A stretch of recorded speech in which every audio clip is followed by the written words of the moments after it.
Hai,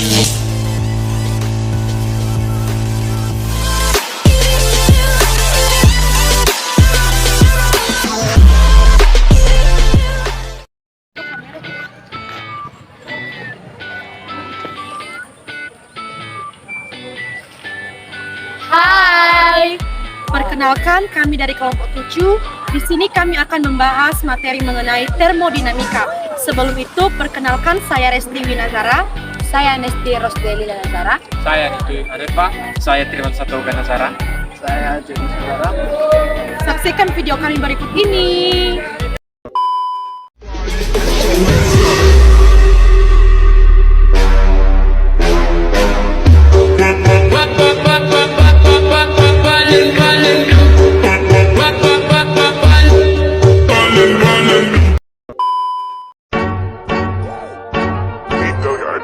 I got so motherfucking design on right now. Bring it down, bring it down, bring it down. I got 3 old guys to Nah, di sini saya akan membahas mengenai termodinamika. Termodinamika adalah salah satu cabang fisika yang mempelajari tentang hukum-hukum dasar tentang perpindahan energi dalam bentuk kalor dan usaha. Nah, perpindahan energi ini juga memiliki perbedaan, di mana perpindahan energi secara kalor itu tergantung pada temperaturnya, sedangkan perpindahan energi dalam bentuk usaha atau kerja tidak tergantung pada temperatur, sehingga termodinamika ini dapat diartikan sebagai pembelajaran tentang perpindahan kalor. Nah, ada dua istilah yang perlu kita ketahui dalam termodinamika ini, yaitu sistem dan lingkungan, di mana sistem adalah sejumlah zat dalam suatu wadah yang menjadi pusat perhatian kita untuk dianalisis, sedangkan sesuatu yang berada di luar sistem itu disebut dengan lingkungan. Sekarang kita masuk pada nomor 1, yaitu pengertian usaha, kalor, dan energi, di mana usaha yang terjadi pada sistem merupakan ukuran energi yang berpindah dari sistem ke lingkungan atau sebaliknya, sedangkan kalor hampir mirip dengan usaha, di mana kalor juga muncul ketika terjadinya perpindahan energi dari sistem ke lingkungan, dan kalor juga muncul akibat adanya perbedaan suhu dan wujud zat. Sedangkan energi dalam merupakan suatu sifat mikroskopik zat sehingga tidak dapat diukur secara langsung. Nah, besar yang dapat diukur secara tidak langsung itu adalah perubahan energi dalam atau notasi delta U, di mana terjadinya perpindahan dari keadaan awal ke keadaan akhir. Nah, persamaan perpindahan energi dalam ini yaitu delta U sama dengan U2 dikurang U1. Nah, sekarang kita masuk pada nomor 2, yaitu formulasi usaha, kalor, dan energi dalam. Nomor 1, formulasi usaha, di mana formulasi usaha yaitu W sama dengan P delta F sama dengan P V2 dikurang V1, di mana rumus W sama dengan P delta F hanya dapat digunakan untuk menghitung usaha gas pada tekanan tetap atau proses isobarik.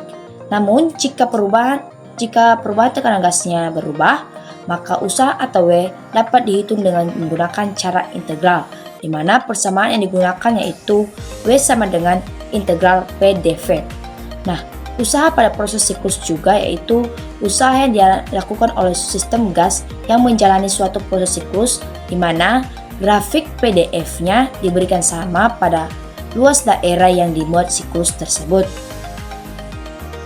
Nomor 2 yaitu formulasi kalor, di mana kalor yang diserap atau diberikan oleh sistem gas dapat dihitung dengan menggunakan rumus kalor yaitu Q sama dengan MC delta T atau Q sama dengan C delta T, di mana C adalah kalor jenis gas sedangkan Q adalah kapasitas kalor. Nomor 3, formulasi energi dalam, di mana telah kita ketahui pada gas ideal bahwa energi dalam sama dengan energi kinetik dari seluruh molekul-molekul gas. Nah, dari bab teori kinetik gas telah diformulasikan energi dalam sebagai berikut, yaitu gas monoatomik sama dengan U sama dengan 3/2 NKT sama dengan 3/2 nRT, di mana gas diatomik U sama dengan 5/2 NKT sama dengan 5/2 nRT, di mana N besar yaitu jumlah molekul, N kecil mol, dan K sama dengan tetapan Boltzmann, dan R sama dengan tetapan umum gas. Nah, Tentu saja pada perubahan energi dalam untuk sistem berubah dari keadaan awal ke keadaan akhir dapat dinyatakan sebagai berikut, di mana gas monoatomik U sama dengan 3/2 NR delta T sama dengan 3/2 NR T2 dikurang T1, dan gas diatomik U sama dengan 5/2 NR delta T sama dengan 5/2 NR delta T NR T2 dikurang T1, di mana delta U sama dengan U2 dikurang U1. Nah, untuk mempelajari lebih lanjutnya dan lebih mendalam akan dibahas pada video berikut ini. Berikutnya adalah proses termodinamika gas. Perlu kita ketahui terlebih dahulu, proses termodinamika gas ini mengubah keadaan awal sistem menjadi keadaan akhir tertentu dengan cara mengubah suhu, volume, maupun tekanannya. Proses-proses termodinamika terbagi menjadi 4, yaitu yang pertama, proses isobarik adalah proses perubahan keadaan gas pada tekanan tetap. Persamaan keadaan isobarik yaitu V per T sama dengan C atau V2 per T2 sama dengan V1 per T1. Ini adalah hukum Gay-Luz. Adapun rumus usaha isobarik yaitu W sama dengan P delta V sama dengan P atau V2 dikurang V1. Berikutnya adalah proses isokorik atau isovolumik adalah proses perubahan gas pada volume tetap. Persamaan keadaan isokorik yaitu P per T sama dengan C atau P2 per T2 sama dengan P1 per T1. Ini adalah hukum Charles. Berikutnya adalah proses isotermal, adalah proses perubahan keadaan pada suhu tetap. Persamaan keadaan isotermal ini yaitu PV sama dengan C atau P2 V2 sama dengan P1 V1. Ini adalah hukum Boyle. Usaha isotermal yaitu W sama dengan nRT IN V2 per V1. Berikutnya yaitu bagian proses adiabatik. Adalah proses perubahan keadaan gas saat tidak ada aliran kalor yang masuk ke dalam sistem atau keluar dari sistem.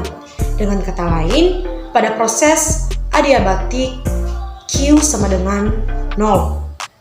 Nah, persamaan untuk keadaan adiabatik PV gamma sama dengan C, P1 V1 gamma sama dengan P2 V2 gamma.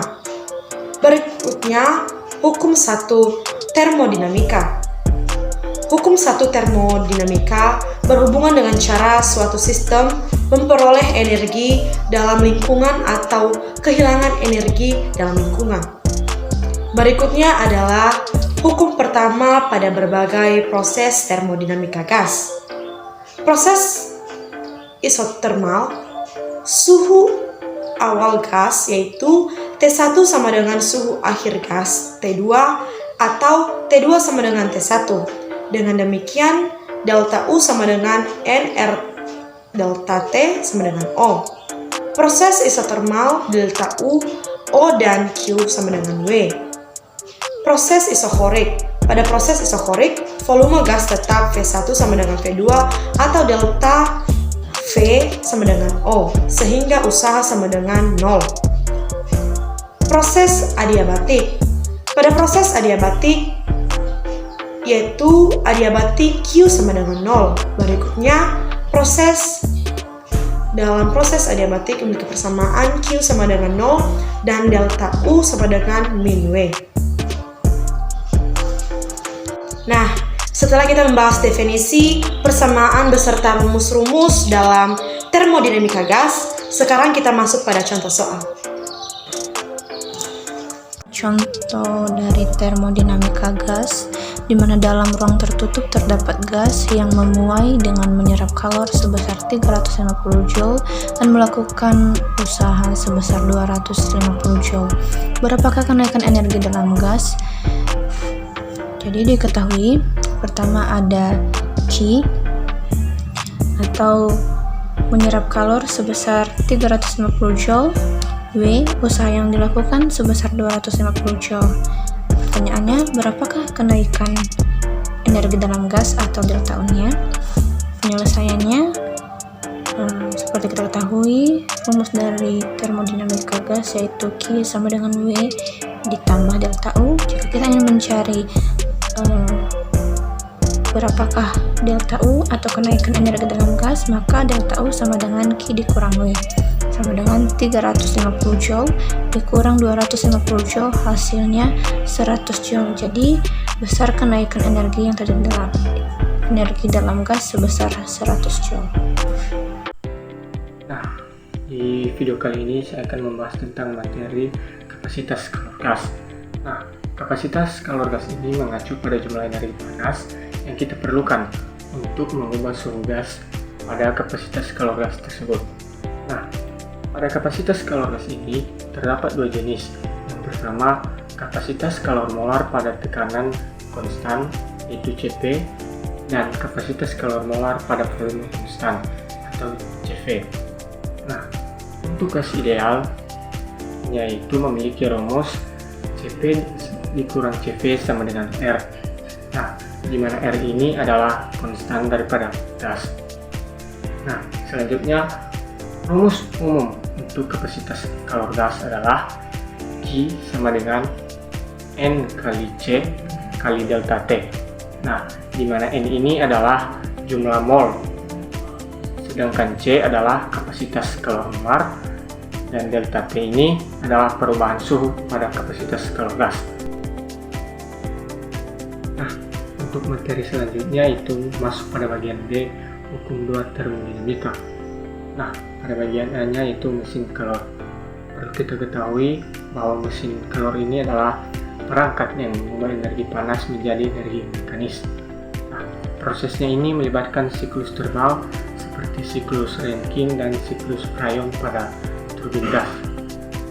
Energi panas diserap bekerja untuk menggerakkan mesin, dan kemudian energi sisa dilepaskan. Nah, efisiensi mesin kalor dipengaruhi oleh banyaknya faktor termasuk suhu sumber dan pendingin. Nah, mesin kalor bekerja berdasarkan prinsip dasar bahwa panas dapat diubah menjadi kerja mekanis. Siklus termal dalam mesin kalor melibatkan beberapa tahap. Tahap yang pertama yaitu pemanasan, tahap yang kedua yaitu ekspansi, tahap yang ketiga yaitu pendinginan, dan tahap yang terakhir yaitu kompresi. Sekian dari penjelasan materi saya. Terima kasih.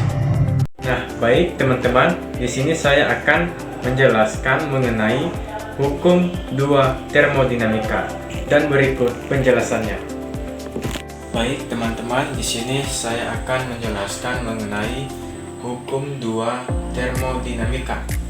Nah, pada hukum 2 termodinamika, di sini dia mengatakan bahwa aliran kalor memiliki arah.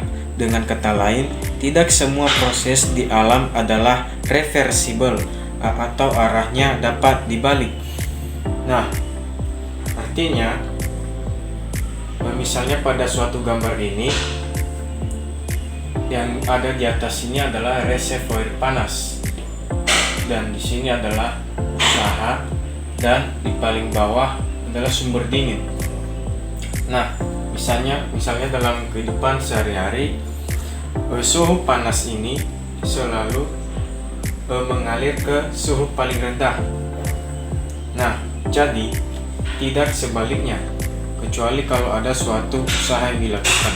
Artinya, suhu tinggi selalu mengalir ke suhu yang paling rendah, dan tidak sebaliknya, karena suhu rendah tidak akan bisa mengalir ke suhu panas jika tidak ada suatu usaha. Dan misalkan ada suatu usaha, maka bisa kalau dipaksakan. Nah, di sini ada gambaran pada suatu mesin kalor. Di sini dinyatakan reservoir panas atau T1 akan mengalir ke suhu yang paling rendah dan menghasilkan suatu energi atau usaha, yaitu W sama dengan usaha. Nah, seterusnya di sini ada aliran yang dilambangkan dengan Q1 dan di bawahnya ada Q2. Kemudian akan mengalir ke suhu yang paling rendah, yaitu di sumber dingin atau suhu kedua. Nah, inilah yang menjadi definisi dari mesin kalor. Dan kemudian kita rumuskan menjadi Q sama dengan Q1 dikurang Q2, dan sehingga menghasilkan rumus W sama dengan Q1 dikurang dengan Q2. Nah, dimana di sini adalah W ini adalah usaha dari mesin kalor dan aliran. Q1 dan Q2 ini adalah aliran dari mesin kalor. Nah, kemudian adapun juga para ilmuwan atau fisikawan, menurut pandangan mereka tentang hukum termodinamika ini, itu dimana ada dua orang ilmuwan yang bernama Kelvin Planck dan Rudolf Clausius. Itu Kelvin Planck dan Rudolf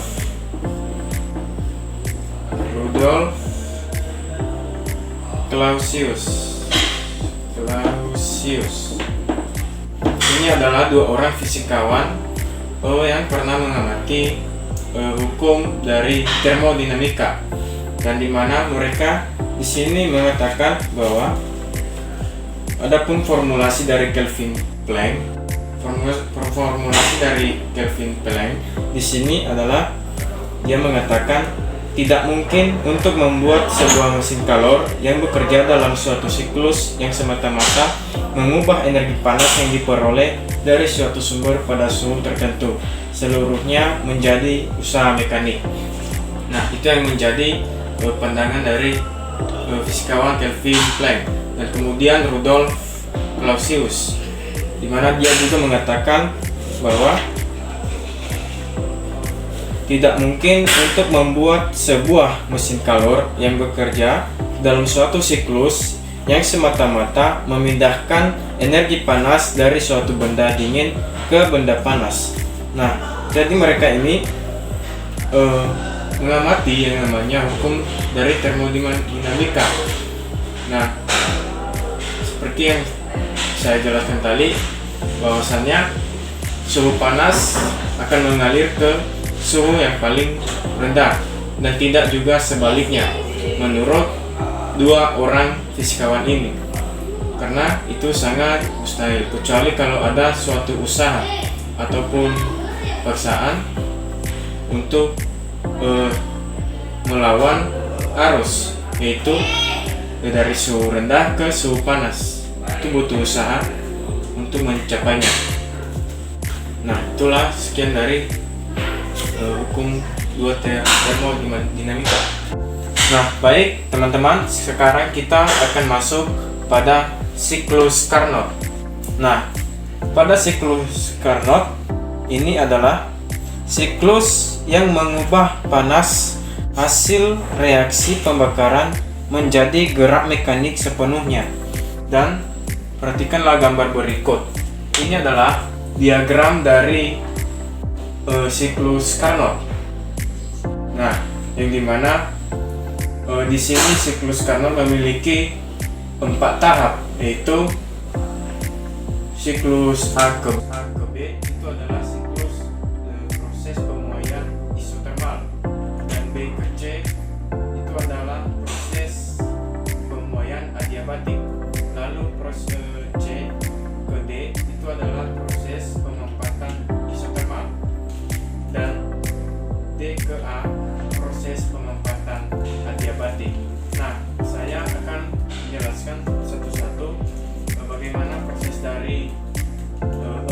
dari tahapan mesin Carnot dari siklus Carnot. Nah, yang pertama, siklus Carnot ini pada tahap pertama itu A ke B, di mana gas menyerap kalor atau QT pada temperatur T. Suhu sistem sama dengan suhu reservoir panas, sehingga disebut proses isotermik. Gas memuai dan melakukan usaha pada pengisap. Oleh karena energi dalam tetap, maka usaha yang dilakukan pada sistem sama dengan kalor yang diserap. Nah, pada proses ini A ke B ini kalor akan memuai dan mengalir panasnya sampai ke suhu yang paling rendah. Nah, sekarang pada tahap B ke C, yaitu proses pemuaian adiabatik, di mana prosesnya di sini yaitu beban pengisap dikurangi sehingga gas memuai. Menurut proses adiabatik terjadi pengurangan energi dalam dan suhu sistem menurun sampai sama dengan suhu pada reservoir dingin atau TR. Nah, setelah tahap pertama mengalir pada suhu rendah yang tadinya suhunya 227 Celcius menjadi turun menjadi 27 derajat Celcius. Ini karena aliran dari kalor panas ini mengalir ke suhu yang lebih rendah sehingga suhunya pun semakin kecil. Nah, kemudian pada tahap ketiga yaitu proses pemempatan isotermal. Nah, dimana di sini proses pemempatan isotermal, gas mengalami penyusutan secara isotermik dengan membuang kalor air pada reservoir dingin pada temperatur 227 derajat Celcius sehingga usahanya negatif. Nah, di sini pun pada tahap ketiga ini C ke D ini mengalami penyusutan. Nah, setelah melewati B ke C, maka seterusnya dia akan mengalami penyusutan atau biasanya suhu dari mesin kalor ini akan menyusut ataupun mengurang. Dan kemudian keempat yaitu D ke A. Pada tahap keempat di sini terjadi proses pemempatan adiabatik. Nah, pada proses ini terjadi beban pengisap ditambah sehingga gas menyusut. Menurut proses adiabatik terjadi penambahan energi dalam dan suhu naik sampai sama dengan suhu pada reservoir panas. Energi dalam gas kembali seperti pada awal siklus. Nah, jadi pada tahap keempat ini proses pemuaian akan terjadi kembali, yang dimana pemempatan adiabatik ini akan kembali lagi ke atas menuju ke proses pemuaian isotermal, yang artinya suhunya akan kembali lagi dan menjadi tinggi. Dari suhu rendah tadi dia akan naik lagi ke atas menjadi suhu yang panas. Nah, ini adalah yang menjadi definisi dari siklus Carnot. Nah, sekian. Nah, sekarang kita akan masuk pada siklus mesin kalor Carnot. Nah, pada mesin kalor Carnot memiliki rumus usaha, yaitu W sama dengan QT dikurang QR. Nah, rumus ini adalah rumus usaha yang terdapat pada mesin kalor Carnot. Nah, dimana keterangannya di sini W ini adalah usaha yang dilakukan suatu mesin dan QT adalah kalor yang diserap pada reservoir tinggi dan QR adalah kalor yang dibuang pada reservoir rendah. Nah, ini adalah rumus usaha pada siklus mesin kalor Carnot. kalor Carnot dinyatakan dengan efisiensi mesin, yaitu perbandingan antara usaha yang dilakukan dengan kalor yang diserap. Secara matematis ditulis yaitu E sama dengan W per QT dikali 100%, dan ada juga N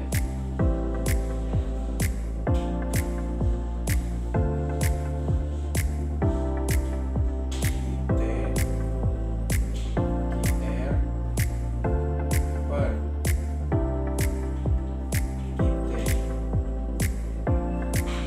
dikali 100%. Terus N sama dengan N sama dengan 1 kurang QR per QT lalu dikali 100%. Nah, ini adalah yang menjadi rumus dari karakteristik pada mesin kalor Carnot. Nah, supaya lebih paham, kita akan masuk pada contoh soal. Berikut penjelasannya. Nah, baik teman-teman, di sini kita akan masuk pada contoh soal. Nah, pada contoh soal ini, soalnya yaitu sebuah mesin Carnot yang menggunakan reservoir suhu tinggi bersuhu 800 Kelvin. Terus mempunyai efisiensi sebesar 40%. Terus agar efisiensinya naik menjadi 50%, maka suhu reservoir suhu tinggi dinaikkan menjadi, maka itu yang akan kita cari. Jadi soal ini jelas menanyakan bagaimana jika efisiensi dari T1 ini 40% ini dinaikkan menjadi 50%. Nah, jadi berapa suhu yang akan dibutuhkan untuk mencapai 50%. Dan untuk mencari itu kita akan menggunakan rumus efisiensi sama dengan 1 kurang T2 per T1 dikali 100%. Nah, lalu kita uraikan. Di sini nilai efisiensinya di sini adalah 40%. Jadi dalam kurung 1 min T2 per T1 dikali 100%. Nah, jadi di sini kita akan mencoret atau mengeliminasi persen ini. Kita akan eliminasi persen ini sehingga 100 kita pindah ruaskan ke kiri dan hasilnya menjadi 0,4, yang mana 40 per 100 menjadi 0,4. Jadi sama dengan 1 min T2 per 800. Karena nilai T1 tadi di sini adalah 800 Kelvin. Jadi kita tulis 800 Kelvin. Nah, lalu setelah itu kita menguraikannya.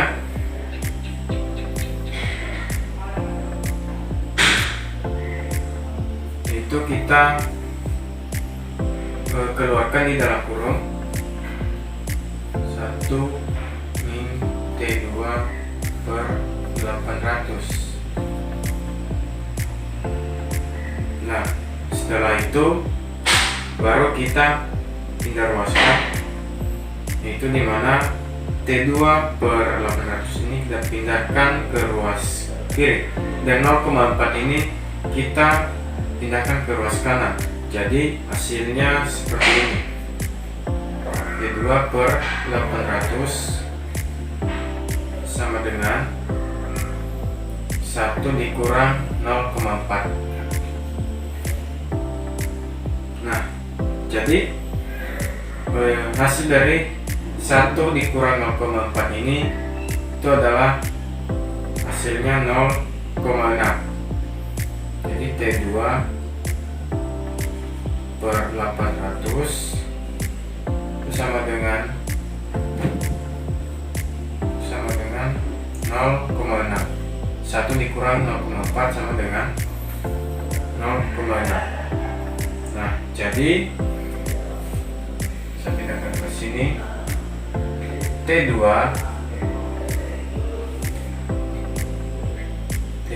sama dengan 800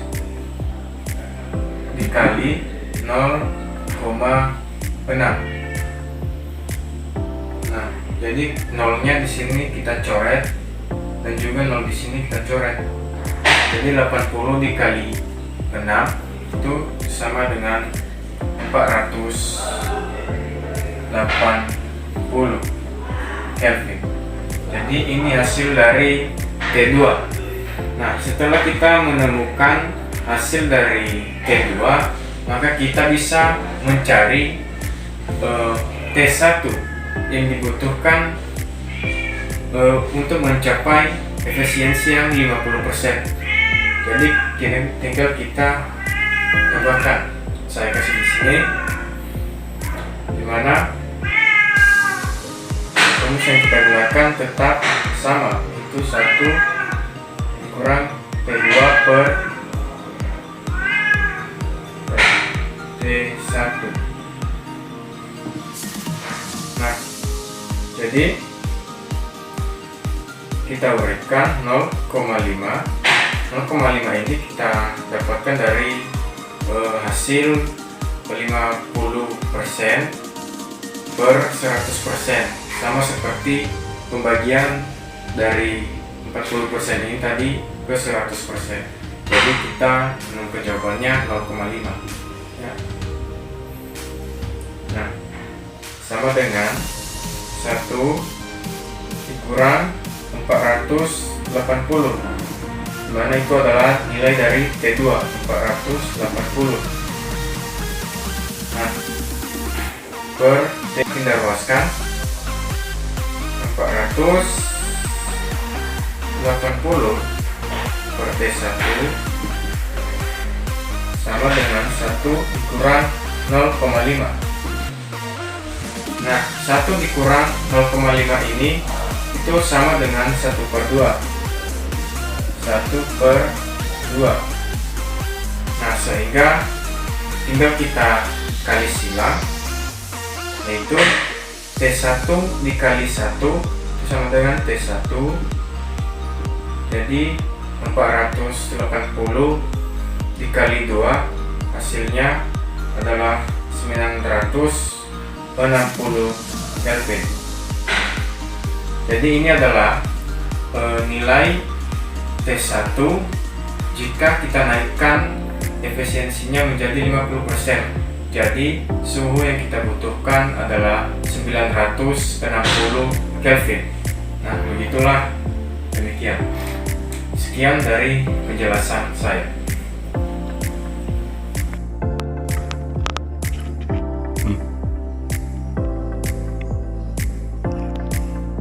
Baik, di sini saya akan menjelaskan tentang materi mesin pendingin. Mesin pendingin adalah mesin yang berfungsi untuk memindahkan kalor dari suhu rendah ke suhu tinggi.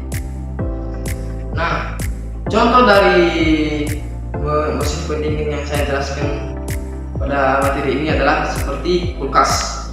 Nah, koefisien dari performa real dari mesin pendingin yaitu K dapat ditulis atau sama dengan Q2 per Q1 kurang Q2, atau bisa dinamakan Q1 sama dengan kalor yang dilepas atau Q2 adalah kalori yang diserap. Nah, koefisien dari performa ideal dari mesin pendingin yaitu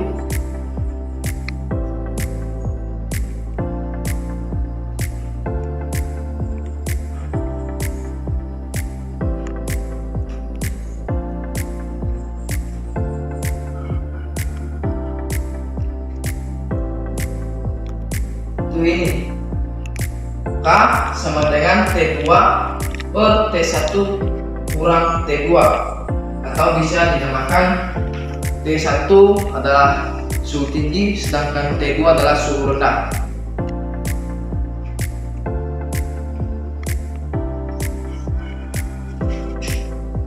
Baik, demikian penjelasan dari mesin pendingin. Sekian. Berikut praktek kami tentang termodinamika.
Nah, teman-teman, demikianlah hasil video presentasi kelompok kami beserta praktikumnya. Sebelum itu, jangan lupa Like, komen, share, and subscribe. dadah!